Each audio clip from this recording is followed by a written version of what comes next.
Bonjour à tous. Donc, on va vous présenter le dernier conseil d'agglomération qui a eu lieu le 12 avril. Et puis ensuite, on vous parlera du conseil municipal qui a eu lieu le 9 mai.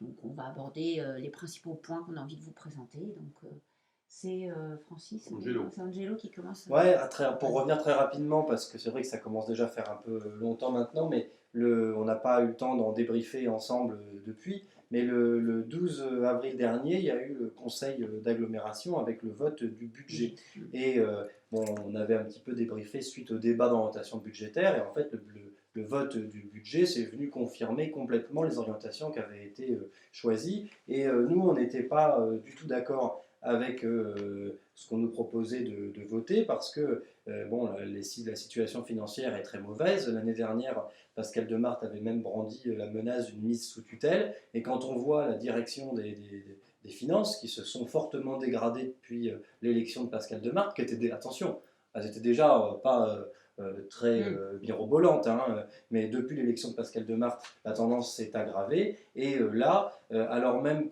qu'il continuait de nous brandir la menace de la mise sous tutelle par la Cour des comptes, il nous demande de voter 10 millions d'euros d'investissement et en fait d'augmenter notre dette de 2 millions d'euros supplémentaires.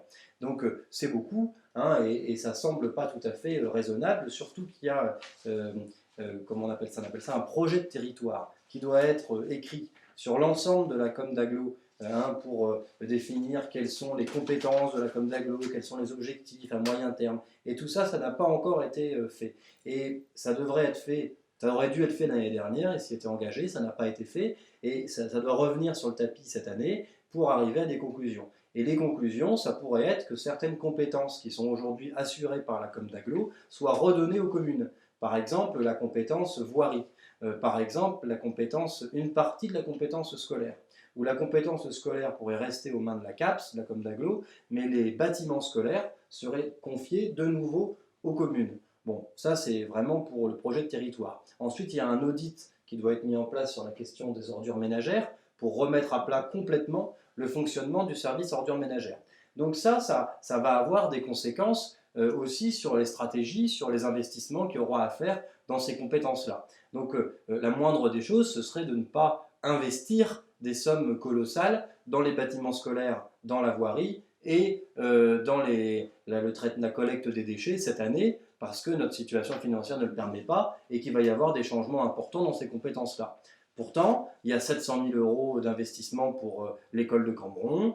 Pourtant, il y a des centaines de milliers d'euros d'investissement aussi en ordures ménagères pour équiper les déchetteries de caméras qui liront les plaques d'immatriculation des voitures ou pour changer les containers à verre, alors qu'on n'est même pas sûr que les containers à verre, on en aura encore une utilité demain si jamais l'audit venait nous dire qu'on harmonisait le système de collecte des déchets et qu'il n'y ait plus de containers dans la com d'aglo, on n'en sait rien. Mais enfin, tout ça, c'est des investissements pour lesquels on n'est même pas certain qu'il y ait un intérêt. Donc on va s'endetter encore plus, on va avoir vraiment du mal à sortir de cette situation financière sans augmenter les impôts, parce que là, il n'y a pas d'augmentation d'impôts et c'est tant mieux, parce qu'il y a déjà eu la GEMAPI l'année dernière, donc c'est quand même 1 200 000 euros de collectés d'impôts supplémentaires. Donc tout ça fait que ce n'était pas le moment d'augmenter les impôts du tout. Donc il n'y aura pas d'augmentation d'impôts à court terme, sauf si il y a trop d'investissements et que les finances dérivent trop et que la com d'aglo est placée sous tutelle. Parce que s'il y a un placement sous tutelle de la com d'aglo, ça voudra dire hausse brutale des impôts et ça voudra dire plus aucun investissement pendant 5, 10 ans. Voilà, ça veut dire quelque chose du coup de très grave et une austérité aussi salariale qui sera mise en place, encore plus que ce qui existe déjà, parce qu'on peut déjà dire que c'est un peu le cas. Donc on est très inquiet pour l'avenir des finances de la com d'aglo. Donc c'est pour ça qu'on a voté contre le budget. Ça a été un peu houleux, hein, parce qu'il y a beaucoup d'élus ruraux qui ne comprennent pas non plus la stratégie de Pascal Demarthe. Donc il y avait entre 20 et 25 délégués qui ont voté contre le budget, plus des abstentions. Donc ce qui fait que la majorité de Pascal Demarthe à l'aglo, elle se réduit comme peau de chagrin et qu'il est de plus en plus contesté en interne. Et en même temps, on peut que le comprendre parce que là, la trajectoire financière, elle va clairement vers le mur. Voilà. Donc, on sera vigilant là-dessus. On continuera de faire des propositions pour réduire, pour rééquilibrer les comptes. On continuera de dénoncer la moindre dérive financière et voilà, pour qu'on puisse espérer redresser la situation et puis continuer d'investir et de traiter correctement les salariés de la CAPS. Voilà un petit peu notre ambition là-dessus, même si on ne se fait pas non plus trop d'espoir. Hein, on est assez fataliste aussi, puisqu'on a bien compris que ce qu'on proposait était rarement, ne serait-ce qu'entendu. Voilà. Donc je laisse la parole à Isabelle, qui va vous parler un petit peu du conseil municipal qui a eu lieu lundi. Donc, les trois premiers points, hein. Le premier point, c'est la dénomination de la salle du gymnase aux Agrès située au centre Robert Viard, donc qui sera appelée sur proposition du club de gym, donc la salle de gymnastique Patrick Talbot, qui était un enseignant de sport au lycée Boucher de Perthes, et donc il a été pendant des années bénévole, professeur bénévole au club de gym, donc de 97 à 2008, et il a été également trésorier, puis vice-président du club. Donc on trouve que c'est une bonne idée de valoriser l'investissement de cet enseignant.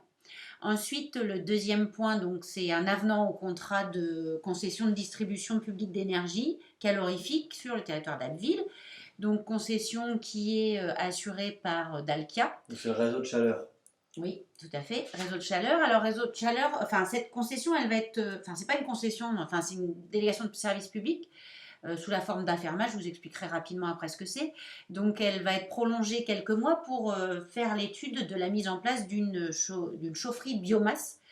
Donc, chaufferie qui fonctionnera au miscanthus. Alors, rapidement, le miscanthus, c'est un bambou qui pousse très très vite, hein, qui peut atteindre très vite 4 mètres et qui a, avec cette croissance rapide, et une fois broyé, donc croissance rapide qui est économique, avec un pouvoir calorifique important aussi économique, oui. Écologique aussi. Écologique, donc bref, on salue d'ailleurs ce projet, et donc broyé en copeaux, il fait fonctionner la chaudière biomasse. Voilà, et puis ça permettra aussi cette prolongation de service public de relier, de raccorder deux pôles sur la ville, donc le pôle collaboratif des Platanes et puis le pôle scolaire Soleil Levant. Et puis troisième point, donc c'est le choix de gestion de services publics, donc cette délégation de services publics. Alors il y a plusieurs possibilités, donc de gestion, hein, au niveau des services publics. Et donc soit c'est une gestion complètement externalisée qui se fait comme ça se fait là en délégation de services publics. Là c'est sous forme d'affermage en fait. Grosso modo, la ville investit dans le matériel en fait et reçoit on va dire une redevance de cette entreprise de service public, de ce partenaire, pour financer l'amortissement du matériel. Et puis donc comment le service public est payé par les usagers entre autres. Donc ce sera ce principe qui sera prolongé en fait, puisque c'est déjà le cas. Et puis plutôt qu'une régie ou d'autres types de gestion de services publics avec des entreprises, mais je ne vais pas rentrer dans le détail. Et avec des plantations de miscanthus.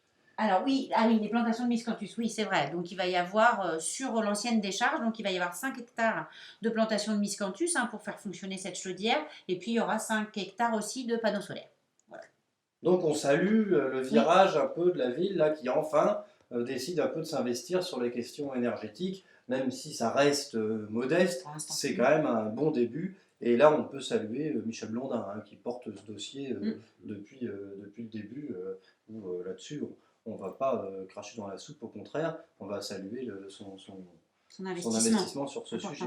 Et puis ensuite, on a parlé de l'école Route de Paris, qui est revenue sur la table parce qu'on nous demandait de voter la désaffectation de l'école. Ça veut dire en gros, parce qu'il n'y a que le maire de la ville qui peut donner son accord pour faire fermer une école définitivement. Donc là, c'est ce que nous demandait Pascal Demart, de faire fermer l'école définitivement de Route de Paris pour demain transférer la crèche qui est aujourd'hui à la CAF, donc en centre-ville, hein, rue Chevalier de la Barre, par là, enfin je ne me rappelle plus la rue là, mais Pont-Neuf. C'est place du Pont-Neuf. Place du Pont-Neuf, voilà, place du Pont-Neuf. Donc cette crèche-là serait transférée route de Paris à la place de l'école maternelle. Donc bon, bah, là, je suis intervenu pour rappeler qu'on était opposé à la fermeture de cette école. Et puis rappeler aussi que lors du...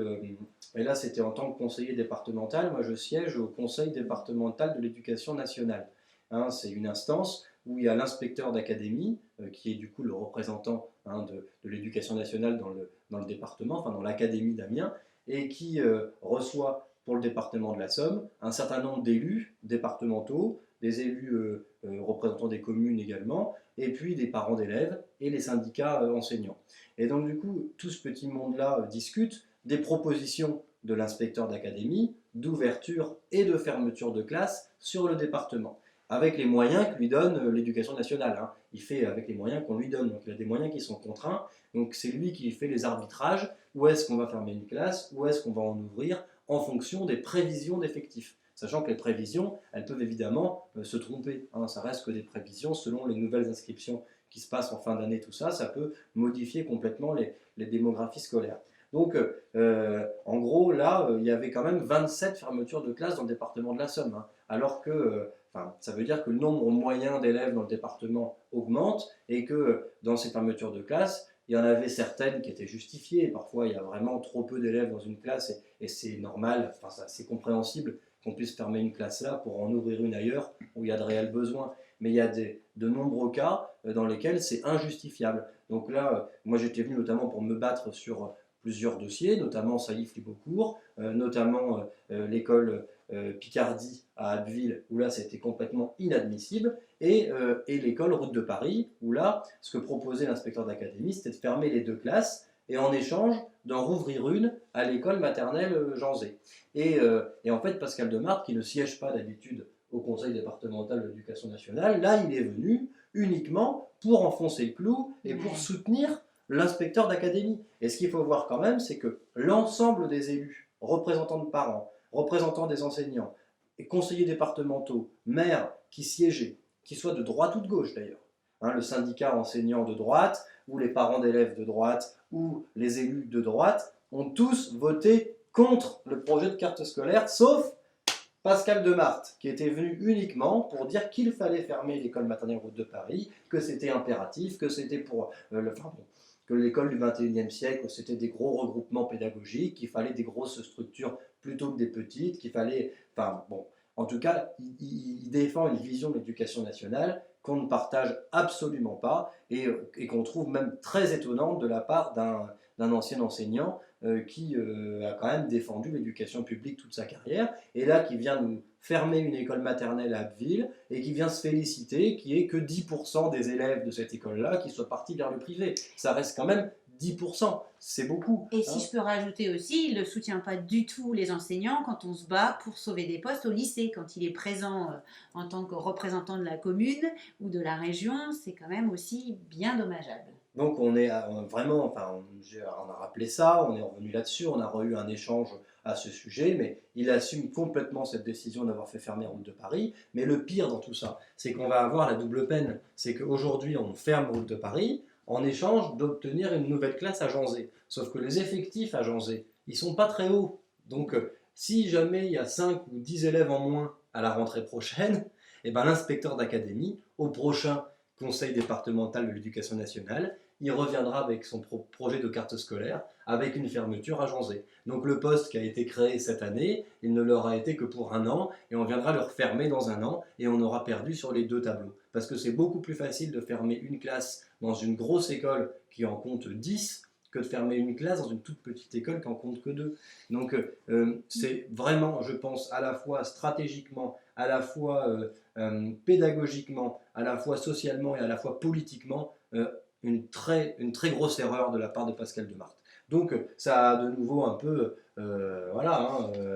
nourri les débats au conseil de lundi soir. On a voté contre, on a été les seuls à le faire, et il y a eu une abstention, qui est d'ailleurs une élue de la majorité municipale qui s'est abstenue sur ce sujet, mais tout le restant des élus a voté pour. Donc on s'est encore une fois senti bien seul.